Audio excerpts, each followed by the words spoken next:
Om Swastiastu, perkenalkan nama saya Luputu Adi Laksmini Susila, saya adalah guru Bahasa Indonesia di SMA Negeri 7 Denpasar. Nama saya Iketut Serawan, sebagai guru Bahasa Indonesia instansi saya di SMP Cipta Dama, salah satu SMP over di Denpasar lah.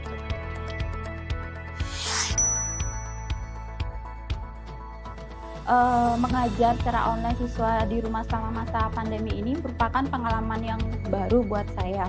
Jadi itu tiba-tiba banget kan kita disuruh untuk mengajar secara online. Jadi mau tidak mau saya sebagai guru harus keluar dari zona nyaman. Jadi saya harus lebih melek teknologi, saya harus berani mencoba hal yang baru yang bisa saya gunakan dalam pembelajaran daring ini.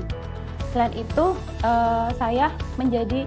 saya berusaha untuk bagaimana caranya merancang sebuah pembelajaran daring yang sifatnya ringan tapi efektif digunakan mengajar untuk siswa sehingga siswa itu merasa tidak banyak tuntutan ataupun siswa tidak terbebani.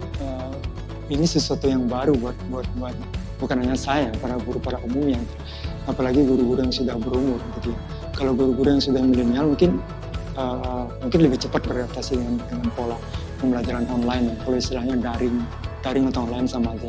Ini sebetulnya kedepannya mungkin pembelajaran ini sangat dibutuhkan tuh ya. Mungkin orang akan berhitung bahwa terutama masalah cost ya, biaya itu apakah akan ditimbang apakah online ini secara biaya. Jadi orang kalau berpikir pasti biaya dulu ya. Apakah secara biaya online ini bisa lebih lebih murah ketimbang secara manual tatap muka, atau malah sebaliknya, itu kan akan menjadi suatu pertimbangan. Nah kalau secara teknis ini mungkin sangat praktis ya. Sangat praktisnya gimana? Orang tuh nggak usah susah-susah harus bangun, harus menuju ke satu tempat tertentu gitu ya, untuk harus on time segala macam gitu ya. Walaupun ini juga on time, tapi dia lebih santai gitu ya, bisa dari rumah, bisa di mana aja, bukan hanya dari rumah ya, everywhere gitu ya. Anywhere gitu ya, di mana aja orang bisa, yang penting dia siap online gitu ya. Bahkan dengan sangat praktis hanya menggunakan gadget ya, kalau sekarang HP, Android, ya sudah bisa diakses di mana-mana, bisa belajar di mana-mana. Dan ini kan mengubah pola pikir orang bahwa belajar itu tidak harus di satu titik yang namanya sekolah. Bahwa sekarang orang belajar itu, sekolah itu ada di mana-mana. Jadi ada paradigma baru tentang tempat belajar itu, bahwa sekolah bukan satu-satunya, tetapi sekolah bisa di mana-mana. Ini kan sebuah model cara berpikir akan mengubah mindset masyarakat bahwa sekolah bukan satu-satunya tempat untuk belajar. Di mana-mana bisa digunakan untuk tempat belajar. Bukan di tempat rekreasi, tempat di mana saja lah pokoknya. Sambil santai orang bisa belajar. Terus itu hebatnya online itu. Ya.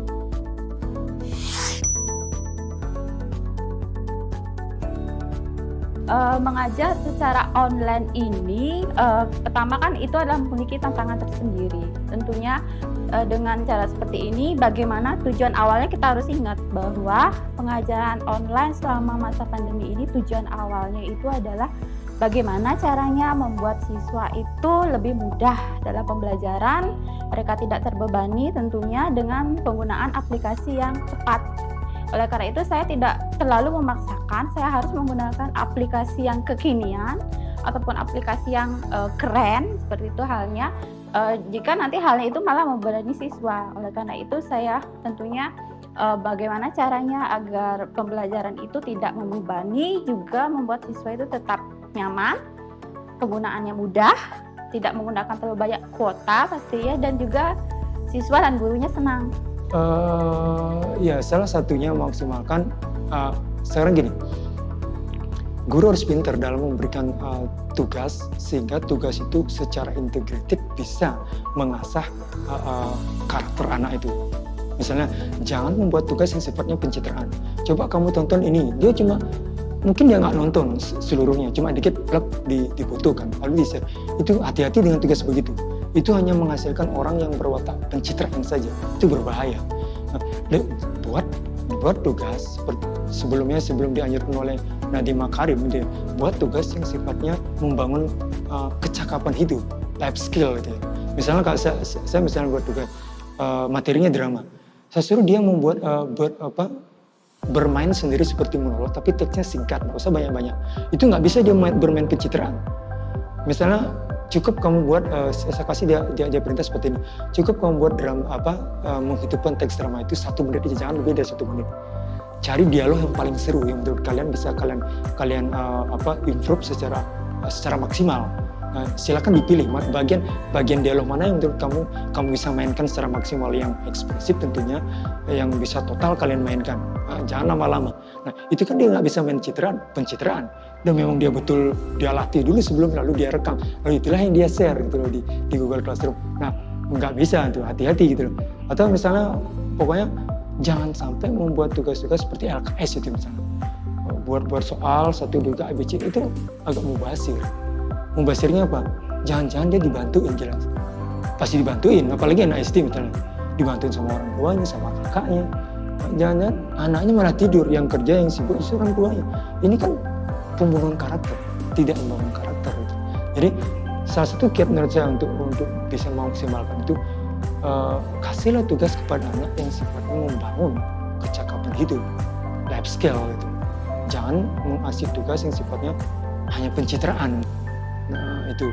Nah mungkin yang kedua, kalau bisa ya pembelajaran online itu bisa dengan tatap muka, walaupun itu kan terbatas ya. Tapi itu juga bisa bisa mengatasi, maksudnya bisa memaksimalkan pemanfaatan online itu.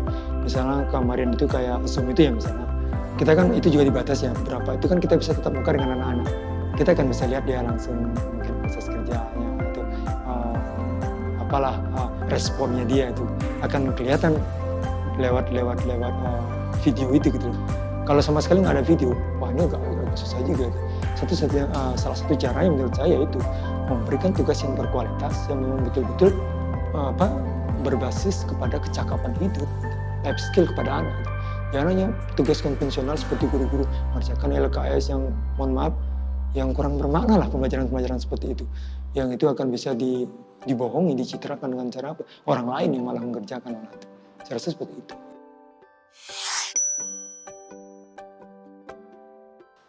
Kalau pembelajaran secara daring ini, karena bergetangnya begitu tiba-tiba, pasti memiliki tantangan tersendiri ya. Pastinya membuat waktu pengumuman pertama harus pembelajaran daring itu semuanya kaget. Siswa kaget, guru, orang tua, dan juga pemerintah. Tetapi kalau dilihat dari efektif atau tidaknya sebuah pembelajaran ini, kita lihat kembali tujuan awalnya. Apakah sudah memudahkan siswa dalam pembelajaran? Apakah tidak membebani siswa? Jika kedua hal itu sudah bisa tercapai, maka pasti akan efektif. Dan pastinya siswa itu akan kegiatannya lebih terarah lagi. Kan selama masa pandemi ini mereka harus di rumah saja. Jika dilaksanakan pembelajaran ini tentunya akan menjadi efektif menurut saya. Kalau dikaitkan dengan situasi pandemi COVID-19 ini, satu-satunya memang harus kita katakan efektif dia. Kenapa? Karena kita nggak boleh bertemu dengan massa gitu, nggak boleh ketemu dengan social distancing namanya. Nah itu kita sudah ada rambu-rambu besar itu. Ada yang mengatur kita nggak boleh beramai-ramai gitu.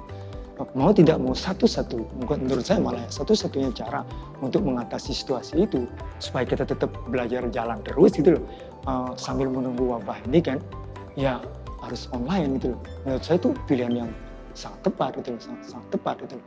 Bahkan mungkin menurut saya nanti ke depannya kalau bisa walaupun ini berlalu, jangan sampai belajar itu manual 100% gitu loh. Harus dikombinasikan dengan online, bagus itu.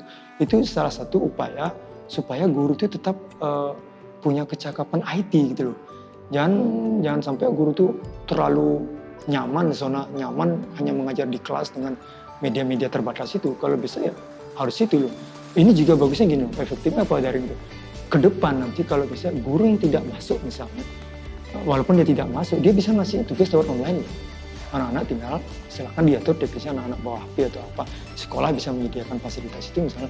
Sehingga tidak ada istilah kelas kosong gitu. Walaupun guru nggak ada. Guru tetap dia nyambung, nanti tinggal dia kan ngasih kode aja, kode masuk gitu. Kode masuk gitu. Malah saya setuju dikombinasikan antara online dan manual nanti ke depannya. Ini kan kita belajar dari pandemi, jadi anggaplah pandemi ini, wabah ini memberikan hikmah positif kepada kita, bahwa guru siap-siap harus melek IT gitu loh.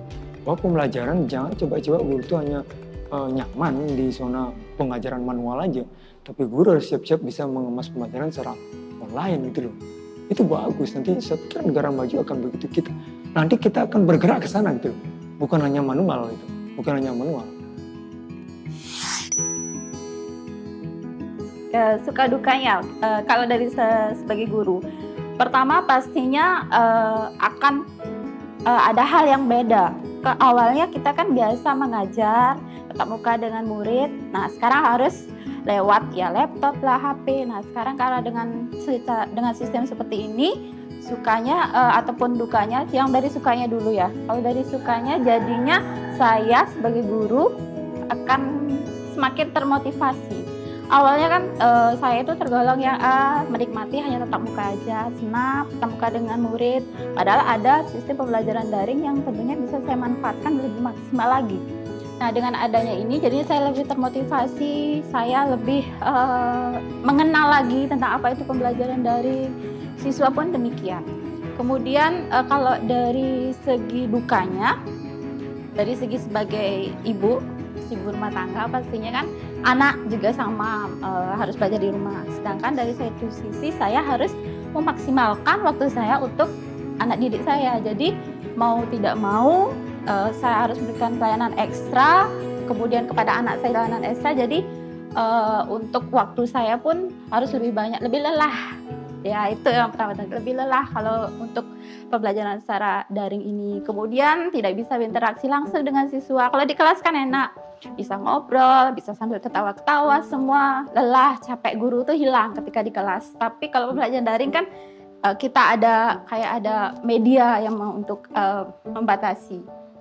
Selain itu pastinya dari segi pembekakan untuk kuota internet, baik bagi guru, bagi siswa, dan tentunya bagi orang tua tersendiri. Tapi mau tidak mau itu harus kita jalani, karena itu sudah tanggung jawab sebagai seorang guru. Suka dulu ya. Kalau suka ya kita nggak usah terburu-buru mau berangkat itu bawa modal segala macam. Kita cukup dari rumah itu enak itu loh. Enak juga. Tapi sebetulnya juga sih sebetulnya. Tapi saya bilang suka itu. Suka itu kita nggak terlalu banyak energi harus keluar dari rumah, harus bermacet-macetan di jalan gitu kan. Itu kan keuntungan gitu. Bermacet-macetan di jalan. Kita berangkat pagi-pagi banget gitu. Udah. Kita yang penting kita sudah punya, kalau di sekolah kita ini kan sudah ada, sekolah kami itu sudah ada jadwal online belajarnya. Misalnya setiap hari Senin saya harus standby mulai pukul 8 dan waktunya tidak seperti pembelajaran masyarakat. Kalau pembelajaran masyarakat pagi-pagi harus sudah di sekolah. Kalau ini enggak, jam 8 itu kan masih kita dapat tidur lah, lama lah gitu. Jadi lebih nyantai lah kita sebetulnya, lebih santai. Dan sukanya lagi sebetulnya kita tidak berhadapan dengan massa. Kalau belajar hanya kita bertanggung jawab kepada materi aja, entah dia buat atau tidak, lalu kita motivasi. Kalau di sekolah kan kita lagi mengelola kelas tuh, anak ini ribut ini, itu kan kelemahan dari pembelajaran manual. Karena kita harus dihadapan dalam satu titik, satu ruang, lalu kita harus mengelola semua itu. Kalau online kan kita cuma di rumah, entah dia ngerjakan atau dia ngerjakan dengan cara tidur sambil dengan besar, terserah kan. Nah itu meringankan beban guru sebetulnya, karena guru tidak harus ada apalagi guru yang marah-marah tuh. Sekarang dia mengurangi rasa marahnya karena dia nggak lihat tingkah muridnya, bagaimana dia cara mengerjakan tugas itu kan. Itu salah satu suka. Nah kemudian suka yang kedua misalnya ya kita juga sama dapat bekerja lain juga. Kalau anak saya kecil saya dapat mampu juga, gitu. Dapat bantu istri, dapat pokoknya lebih banyak lah kita punya waktu ekstra. Kebetulan saya juga lagi fokus nulis ya, banyak waktu untuk nulis lagi gitu. Karena yang penting kita tanggung jawab. Hari itu kita sudah ngasih tugas dan anak-anak sudah mengerjakan, sudah cukup kan. Nah itu sukanya. Dukanya ini berbanyak gini, ini kayaknya juga lumayan menguras kuota juga tuh. Terus buktinya gini, setiap saya memberikan tugas di Google Classroom itu, ada saja 5-10 orang tuh nggak ikut dia. Entah dia nggak punya kuota, entah dia malas, itu nggak bisa kita kontrol itu. Itu sampai saya harus sudah saya cek itu bahwa anak ini yang belum saya cek nggak ada respon juga. Ini kadang-kadang juga bikin jengkel juga itu. Saya respon apakah dia sedang online atau enggak juga dijawab itu. Saya uber juga enggak juga. Nah, ini kadang-kadang kalau kita langsung kan mau tidak mau bisa kita panggil anak itu kan. Kalau ini mau dia sembunyi di mana, kalau mau dia diam terus nggak bisa juga gitu loh. Kecuali kita ngubungin misalnya lewat telepon, bisa juga dia matiin atau hidup tapi dia nggak ngangkat, itu bahaya. Nah kalau di sekolah secara manual dia mau keluar menghindar kemana nggak bisa. Nah itu kurangnya online itu dukanya. Dukanya lagi satu, kita kadang-kadang merasa kangen ya dengan anak-anak ingin tatap muka sambil bercanda. Nah, di sini nggak bisa gitu. Itu ada sesuatu yang kurang gitu. Kita ingin melihat keceriaan anak-anak itu, wajah anak-anak bermain, sumringah, semangat itu ya pagi-pagi itu. Nah ini kita nggak lihat itu. Seolah kita terus dibentengi oleh laptop atau gadget itu loh, dengan HP itu. Tapi kita nggak pernah melihat anaknya, apakah dia lagi moodnya bagaimana, apakah dia ceria itu. Nah itu nggak gitu. Padahal kita pingin sekali kedekatan psikologis dengan anak-anak itu. Kenapa? Namanya guru dengan anak sama dengan orang tua dan anak itu harus membangun sebuah bangunan karakter itu, harus ada kedekatan batin psikologis. Nah ini tidak ada itu. Kadang saya merasa sedih juga gitu.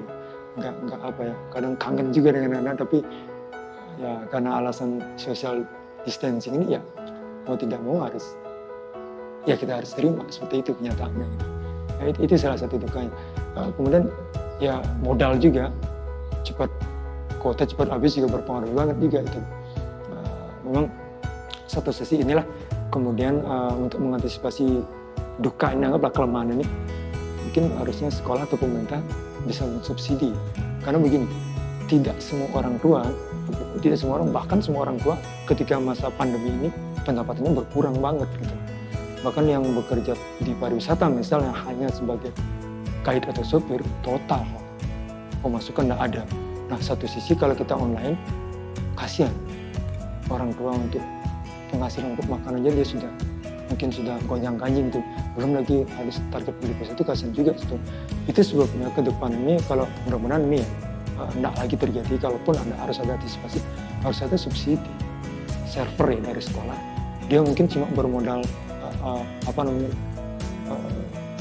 HP aja gitu loh. Sehingga dia bisa nyambung, jangan sampai membebani dia di kota atau pulsa gitu sebetulnya. Atau paling tidak pemerintah yang mensubsidi gitu loh. Sehingga tidak membebani orang tua gitu. Nah, itu juga saya kadang-kadang berpikir ya terhadap kan tidak semua anak-anak itu ekonominya kuat kan. Atau ekonominya kuat bisa saja nih sekarang siapa yang bilang ekonomi kuat? Seluruh dunia aja pokoknya ganjing itu dengan online ini ya ini harus kita pikir kuota itu salah satu duka juga ya. Kalau kita menggunakan media online itu tidak hanya kita guru siswa merembes ke orang tua, ya orang tua merembes ke anaknya gitu. Baik, untuk siswa-siswi yang sedang belajar di rumah, pesan Ibu, tetap manajemen waktu kalian dengan baik. Lakukanlah hal-hal positif. Kalian kan sekarang lebih banyak di rumah. Ingat selalu berdoa, semoga ini segera berakhir. Kemudian yang pasti kalian harus yakin. Kalian harus yakin setelah pandemi ini berakhir, kalian akan menjadi generasi muda yang tangguh pastinya. Saya gini dia. Biasanya itu sebelum saya sebutkan, biasanya kalau anak-anak belajar online itu kan nggak berhadapan dengan guru. Mohon maaf dalam bahasa ini campah deh. Nggak ada Gus yang ada guru, rumah ambil. Jadi seolah-olah dia tidak terbentuk mental bertanggung jawab. Kebanyakan yang terjadi pendidikan saya kan gini, bertanggung jawab karena terpaksa atau dimarahin sama gurunya gitu. Sedangkan ini kan dia nggak bertatap muka, guru mau marah, gimana caranya marah orang lewat dunia maya kan gitu. Nah, jangan sampai tidak bertatap muka langsung dengan guru anak-anak lalu seenaknya itu malas, itu nggak bertanggung jawab. Jangan sampai gara-gara ada guru baru dia semangat bertanggung jawab, jangan. Inilah sekarang tantangan bagi anak-anak sekarang lewat online untuk mandiri. Belajar bertanggung jawab secara mandiri, belajar disiplin secara mandiri. Jangan disiplin tanggung jawab itu muncul ketika ada dikontrol sama gurunya, diawasi. Gitu. Ini kan tantangan sekarang.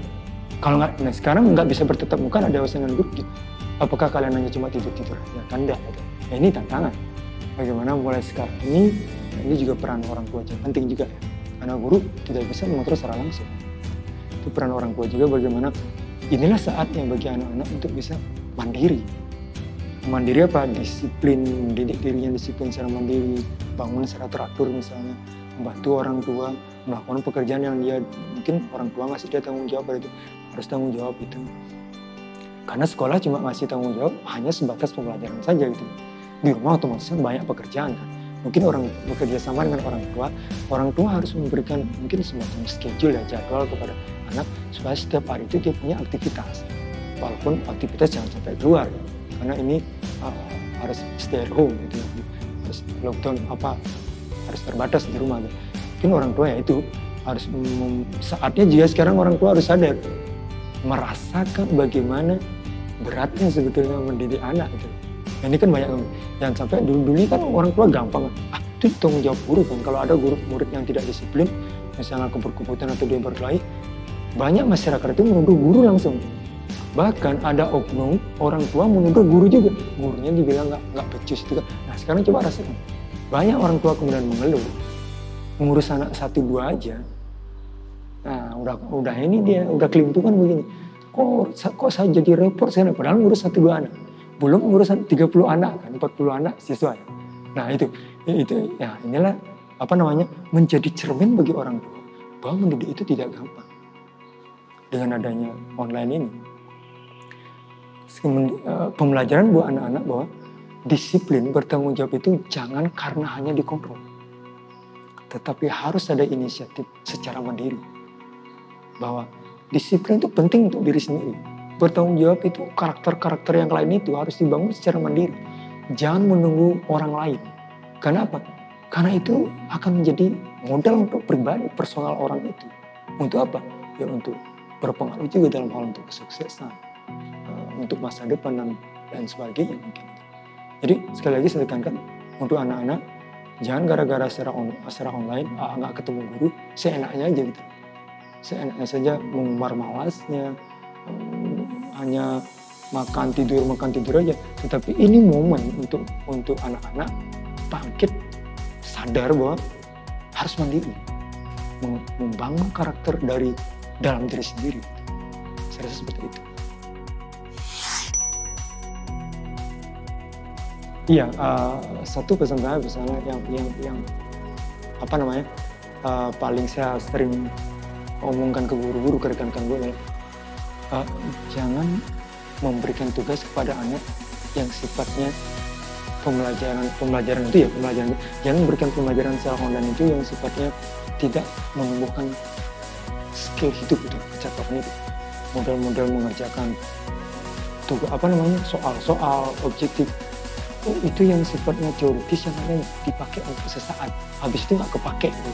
Dan itu sangat membosankan menurut saya. Kasihlah tugas pembelajaran yang kreatif yang bermakna itu ya. Dan memberi kebebasan belajar kepada anak.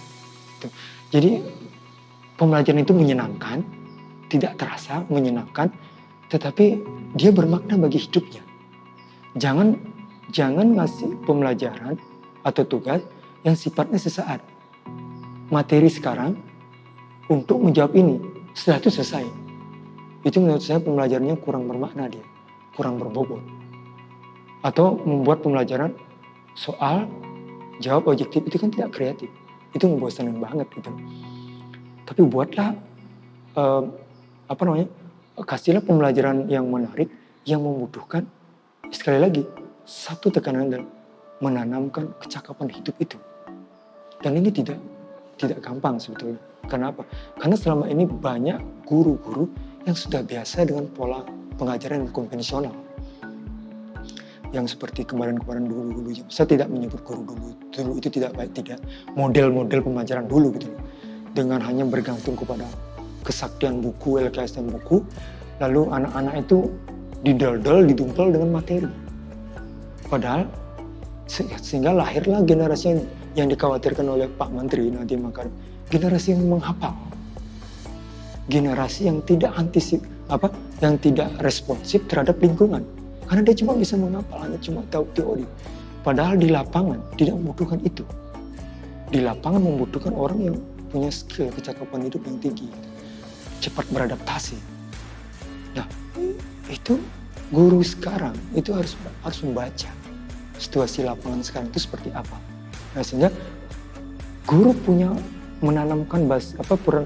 peran yang sangat mendasar banget. Bagaimana dia menanamkan modal kecakapan hidup kepada anak. Jangan hanya teoritis pada buku yang sifatnya belajar untuk target jangka pendek. Apa? Untuk mendapatkan nilai yang besar. Lalu itulah yang dibangga-banggakan oleh anak-anak. Ini menurut saya harus kita minimalisir itu. Justru yang kita optimalkan, yang kita bangkitkan sekarang adalah itu pembelajaran itu menarik dengan dengan passion anak-anak sekarang, selera anak-anak sekarang itu harus disesuaikan. Harus dia bersifat santai, kreatif, tetapi itu bermakna buat hidupnya dia. Itu yang harus itu yang harus dipikirkan oleh guru-guru lewat media online. Jangan berpikir melalui media online kasih soal-soal gitu-gitu aja. Udah tugas itu sama dengan menurut saya agak sia-sia juga ya. Hanya formalitas seremonial untuk menjalankan rutinitas pelajaran aja.